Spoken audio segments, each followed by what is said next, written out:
The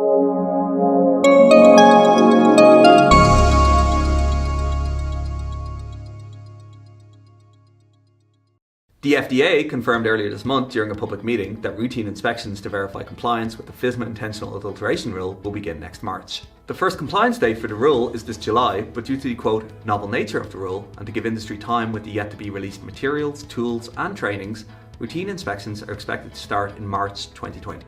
The European Food Safety Authority ratified proposals for new rules that intend to increase transparency in the EU food safety risk assessment process on April 17 by 603 votes in favour to 17 against.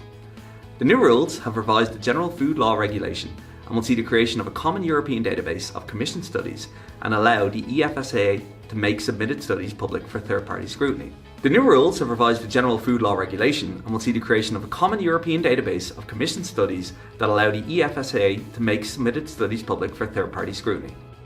The WHO have published their first comments on climate change, warning that it may have an impact on food safety. Previous studies by the WHO indicated that cases of salmonellosis increased by 5 to 10% for each 1 degree increase in Celsius weekly temperature above 5 degrees. And it now warns us that the effects of this may extend to the occurrence of bacteria, viruses, parasites, fungi, chemical residues of pesticides and veterinary medicines. And also, the risk of food contamination may also increase. The WHO have already begun action to help countries raise awareness of the potential effect of foodborne risks associated with climate change, and include, amongst other initiatives, its involvement with the International Forum on Food Safety and Trade, which they held last week in Geneva, Switzerland. Food Standards Scotland launched a new alert service for food allergies that will alert users by email or text message for any issue involving the 14 ingredients recognised as allergens in the UK. This tool will send alerts by text message or email and is free to use by signing up on the FSS website. The launch comes following recent consumer research that 15% of people surveyed either suffered from an allergy or had someone in their house that did.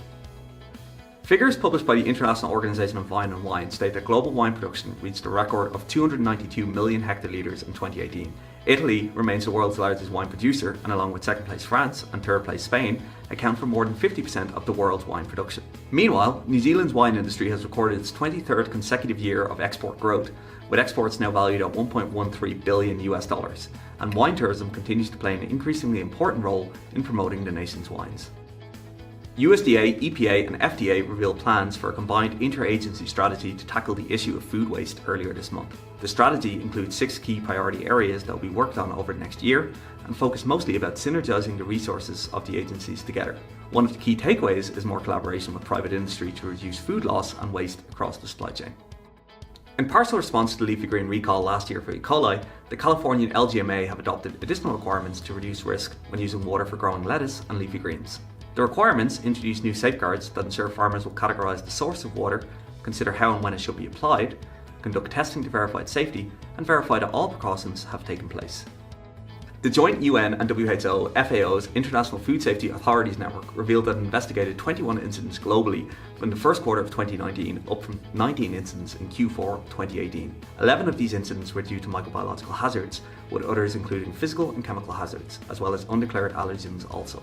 4 of the 5 microbiological hazards already have existing datasheets, which can be accessed in the datasheet library, and we will have a link in the description below. This has been your monthly food safety industry roundup, and thank you for watching. If you would like to know more about how food businesses globally use SafeFood360 to meet their compliance and quality demands, please send me a message, comment below, or visit safefood360.com for more information.